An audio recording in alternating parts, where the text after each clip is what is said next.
નમસ્કાર, આપ જોઈ રહ્યા છો નેશન પ્લસ ન્યૂઝ. હું છું આપની સાથે હેતલ ભગત. સાબરકાંઠા અને અરવલ્લી જિલ્લાના પશુપાલકો આજે ભાવ વધારા બાબતે રજૂઆત કરવા માટે સાબરડેરી ખાતે પહોંચ્યા હતા. બાયડના ધારાસભ્ય ધવલસિંહની આગેવાની હેઠળ એકઠા થયેલા પશુપાલકો અને સાબરડેરીના સત્તાધીશો વચ્ચે વાતાવરણ ઉગ્ર બન્યું હતું. સાબરકાંઠા અને અરવલ્લી જિલ્લાના 3.5 પશુપાલકોની આર્થિક કરોડરજ્જુ સમાન સાબરડેરી દર વર્ષની જેમ વાર્ષિક ભાવફેર ચૂકવતી હોય છે, પરંતુ ચાલુ વર્ષે સાબરડેરીના નિયામક મંડળની ચૂંટણી પૂર્ણ થયા બાદ ચેરમેન અને વાઇસ ચેરમેનની ચૂંટણી ન થવાના કારણે વાર્ષિક ભાવફેર ચૂકવવામાં લેટ થયું હતું. ત્યારબાદ રાજકીય આગેવાનો અને સહકારી આગેવાનો દ્વારા રજૂઆતો કરવાની શરૂઆત થઈ હતી. બાદમાં સાબરડેરી દ્વારા 258 કરોડ રૂપિયા જેટલો વાર્ષિક ભાવફેર પ્રથમ તબક્કામાં ચૂકવવાનો નિર્ણય કરવામાં આવ્યો હતો. ત્યારબાદ ચેરમેન અને વાઇસ ચેરમેનની ચૂંટણી યોજાયા બાદ બીજા તબક્કાનો ભાવફેર ચૂકવવાની જાહેરાત કરવામાં આવી હતી, પરંતુ પશુપાલકો દ્વારા એકસાથે ભાવ વધારો ચૂકવવાની માંગણીને લઈને આજે બાયડના ધારાસભ્ય ધવલસિંહ ઝાલાની આગેવાની હેઠળ સાબરડેરી ખાતે પહોંચ્યા હતા. અત્યારે અમારી તો રજૂઆત એ છે કે જેમને 6 પૈસા બોનસ આપ્યું છે એમાં 6 પૈસા બોનસ જોઈતું નથી અત્યારે, પણ હાલ પૂરતો અમારી એવી ઈચ્છા છે કે આ બધું બોનસ બ્લોક કરો. જ્યારે બી આપો ત્યારે પૂરેપૂરું બોનસ આપો, અમને સાથે નાખો, એમ કે કંઈક કામ નીકળે. આટલું બોનસ આપીને અમને લલચાવો 3 મહિના પછી બીજું આપીશું કે વધારે આપીશું, તો તમે નથી આપી શકતા તો તમે કેટલા ટકા ગેરંટી સાથે કહો મને કે આટલું અત્યારે ચૂકવ્યું છે પછી આટલા ટકા આપી શકીશું અમે, એમ. જો તમે આની જવાબ નથી આપી શકતા તો તમે ચેરમેનને કોકને બોલાવી શકો. તે પણ એમ કહે છે કે ચેરમેનની વરણી થયા વગર અમે બોનસ ચૂકવી શકીએ નહીં પૂરેપૂરું. આ તો ખેડૂતોની માંગ ઉપર આપ્યું છે, પણ ખેડૂતો બધા એમ કહેવું છે કે અમે તો કોઈ માંગ એવી કરી નથી. અમે માંગ કરી છે બધા ભેગા કે પૂરેપૂરું બોનસ આપો અમને. અમે એવું નથી કે તમે બહુ બધું આપી દો, પણ અમે જે ગઈ સાલ આપ્યું એટલું તો તમે આપી શકો છો. ડેરીનો બી નફો એટલો બધો છે કે તમે અમને પૂરું વળતર આપી શકો. જો હવે આ ના આપી શકે તો પછી અમે દૂધ બંધ કરો છે, અમારી જોડે કોઈ રસ્તો નથી. જો એમને બોનસ આપવાનું કાઢવું પડતો હોય તો અમે દૂધ બંધ કરવાનું કોઈ જ પ્રોબ્લેમ નથી. અમે દૂધ બંધ કરી શકીએ છીએ આજુબાજુના ડેરે, પછી એ બસ શું કરે છે એમને જોવાનું. આ સમગ્ર મામલે મોટી સંખ્યામાં પશુપાલકો સાબરડેરી ખાતે પહોંચ્યા હતા, પરંતુ સાબરડેરીના મુખ્ય દરવાજા પર કડક પોલીસ બંદોબસ્ત અને સાબરડેરીની સિક્યુરિટી ખડકી દેવાના કારણે પશુપાલકોને સાબરડેરીમાં પ્રવેશ આપવામાં આવ્યો ન હતો. જોકે વાતાવરણ તંગ થતા બાદમાં સાબરડેરીના સત્તાધીશો અને પશુપાલકોના પ્રતિનિધિ મંડળ વચ્ચે બેઠક યોજવાનું નક્કી થયું હતું. ત્યારબાદ સાબરડેરીના બોર્ડ રૂમ ખાતે પશુપાલકોના પ્રતિનિધિ મંડળ અને સત્તાધીશો વચ્ચે 1.5 કલાક જેટલો સમય બેઠક ચાલી હતી. આ બેઠકમાં ભાવફેરને લઈને અનેક ચર્ચાઓ કરવામાં આવી હતી. જોકે બંને પક્ષો વચ્ચે સમાધાન થયું હતું, જેમાં ચેરમેન અને વાઇસ ચેરમેનની ચૂંટણી થયા બાદ બીજા તબક્કાનો ભાવફેર ચૂકવી દેવાની બાંહેધરી આપી હતી. બધાને મારા નમસ્કાર મિત્રો. સાબરડેરી ખાતે બાયડના ધારાસભ્ય ધવલસિંહ ઝાલાએ સંઘના વાર્ષિક રિફંડ મની ભાવફેર માટે એક મીડિયા પર સમાચાર મૂક્યા હતા કે ભાઈ દરેકે સાબરડેરી ચાલુ વર્ષના ભાવફેર માટે હાજર રહેવું. એના અનુસંધાને આજે ધવલસિંહ અને એમની ટીમ સાબરડેરીને પટાંગણમાં આવ્યા હતા અને વાર્ષિક હિસાબોની ચર્ચા કરવામાં આવી. ચાલુ વર્ષે સાબરડેરીની નિયામક મંડળની ચૂંટણી 11 તારીખે પૂરી થઈ. ત્યાર પછી ચેરમેન વાઇસ ચેરમેન ચૂંટણી બાકી હતી. એટલે પ્રથમ ચેરમેન વાઇસ ચેરમેન ચૂંટણી ના થાય એટલે નિયામક મંડળની મિટિંગ મળેલ નથી. એટલે વાર્ષિક હિસાબો 31 તારીખના બોર્ડે મંજૂર કર્યા ન હતા. જૂના બોર્ડના સમય વખતે 930 રૂપિયા પ્રમાણે જે હિસાબો મંજૂર કરેલા હતા એ 930 પ્રમાણે 9 મહિનાના 1/4/23 થી 31/12/23 સુધીના 258 કરોડ રૂપિયા 930 રૂપિયા પ્રમાણે દરેક મંડળીમાં પશુપાલકોના ખાતે આજે સાબરડેરી રિલીઝ કરી દીધા છે. તદુપરાંત એમની અપેક્ષા હતી કેટલો ભાવફેર આપશો.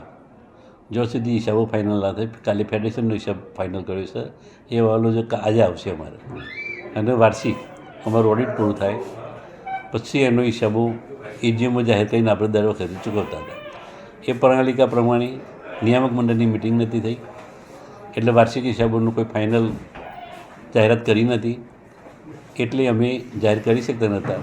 આજે બળપૂર્વક બધાનો આગ્રહ એવો હતો કે આ વર્ષે કેટલું રિફંડ મની વર્ષનો ભાવ ચૂકવશે.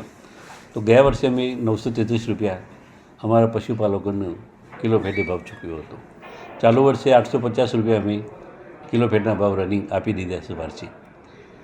અંદાજે અમે 970ની આજુબાજુ ઉત્પાદકોનો વાર્ષિક રિફંડ મની તરીકે આખા વર્ષનો ભાવ ચૂકવશું એવી બધી ટીમ સાથે ચર્ચા કરવામાં આવી અને જે હિસાબો ફાઇનલ થતા જે બોર્ડ નક્કી કરશે એ રકમ એજીએમના પહેલાં પગારની અંદર અમે એજીએમ પછી મંજૂર કરીને પહેલાં પગારમાં બાકીની રકમ પશુપાલકોને આપીશું.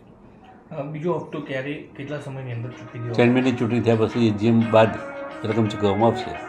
જે પ્રકારે પશુપાલકોની માગ હતી કેટલાય સમયથી ભાવ વધારાને રિલેટેડ પશુપાલકો ચિંતિત હતા, કારણ કે સમય નજીક હતો, વરસાદ પડી ગયો હતો, બિયારણને બધાની જરૂરિયાત ઊભી થાય, પૈસાની જરૂરિયાત ઊભી થાય અને સાબરકાંઠા અને અરવલ્લી જિલ્લો પશુપાલક પર 80% પશુપાલક ઉપર નપતો જિલ્લો છે.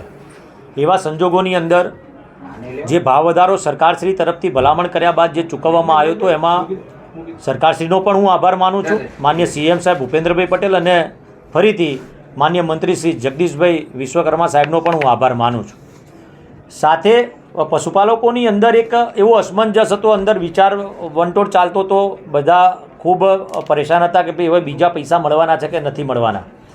એટલે તમામ લોકોને આહવાન કર્યા હતા, તમામ લોકો અહીંયા આવ્યા હતા. એમાંથી અમે 25 જણા મિટિંગ કરી, બહેનો પણ હતા એની અંદર. જે પ્રમાણે વાત થઈ એ પ્રમાણે જે ભાવ હતો એ 970 રૂપિયાની આસપાસ આપવામાં આવશે. એટલે કોઈક મંડળીને 15%થી લઈને 20% સુધીનો ભાવ વધારો મળશે એવી વાત એમને ચોક્કસપણે કીધી છે. એટલે એમાં મૂળ પ્રશ્ન એવો છે કે ક્યાંક કોઈ મંડળીમાં દૂધ ઓછું પ્રમાણમાં હોય, કોઈ મંડળીમાં દૂધ વધારે પ્રમાણમાં હોય, કોઈ મંડળી ભેંસનું દૂધ હોય, કોઈકમાં ગાયનું દૂધ વધારે હોય. એટલે એ પ્રમાણે એને નફાનું ધોરણ બદલાતું રહેતું હોય છે. એટલે એ પ્રમાણે એમણે વાત કરી અને એવી પ્રોમિસ આપી છે કે આ જે ભાવ વધારો 15થી 20% જે ડિફરન્સ જે મળવાનો છે એ ડિફરન્સ સામાન્ય સભા થાય એના જ્યારે પણ પગારનો હપ્તો પડે એની ભેગો હપ્તો એનો પણ પડી જશે અને એક સાથે એ ડિફરન્સ મળવાનો છે એવી રજૂઆતને અમે વાત કરી. એમાં ચેરમેન સાહેબ અને ડિરેક્ટરો ઘણા બધા ઉપસ્થિત હતા અને એમણે એવી બાંહેધરી આપી છે કે 15થી 20% સુધીનો નફો આપીશું, 970નો ભાવ આપીશું અને આ હપ્તો જ્યારે ચેરમેનની નિયુક્તિ થાય એની સાધારણ સભા પછી તરત જ જેટલું બને એટલું વહેલું, એટલે કે પહેલો હપ્તો પડે કે એક દિવસમાં પડવાનો હોય કે બીજા દિવસે આપી દેવાની એમણે ક્લિયર કટ વાત કરી છે. એટલે આ પશુપાલકોના હિતમાં નિર્ણય છે, પરંતુ આ નિર્ણય એમનો છે અને મારા તમામ લોકો બહાર બેઠેલા છે પશુપાલકો, એ પણ હું માનું છું આ વાતથી સંમત જ હોવા જોઈએ. તેમ છતાંય એમને એક વખત ચર્ચા વિચારણા કરીને અમારી જે સંગઠન જે અહીંયા આવ્યું હતું પશુપાલક સમિતિ આ હતા પ્રતિનિધિ મંડળ, એ પ્રતિનિધિ મંડળને તો મંજૂર છે, પરંતુ બહાર બેઠેલા તમામ અમારા જે પશુપાલકો છે એમને પણ વાત કરવાની છે. અમારી જે પ્રતિનિધિ મંડળ હતું, અમારી સમિતિ હતી પશુપાલક સમિતિ, એ તમામ લોકો માન્ય જગદીશભાઈ વિશ્વકર્મા સાહેબ જોડે પણ જઈશું. અમે સીએમ સાહેબને જરૂર પડશે તો સીએમ સાહેબને પણ રજૂઆત કરીશું, કારણ કે અને એમાં સહકારી માળખાના નિયમમાં પણ સુધારો કરીશું. કોઈ કારણોવશ આ તો ઠીક છે, કોઈ કારણોવશ ઇલેક્શન લેટ થયું, કોઈ કારણો જેમ પંચાયતોના ઇલેક્શન લેટ છે, જિલ્લા પંચાયતોના ઇલેક્શનો આવનારા છે, આ બધા ઇલેક્શનો જ્યાં ક્યાંક કોઈક જગ્યાએ જિલ્લા પંચાયત નગરપાલિકાના પણ લેટ છે.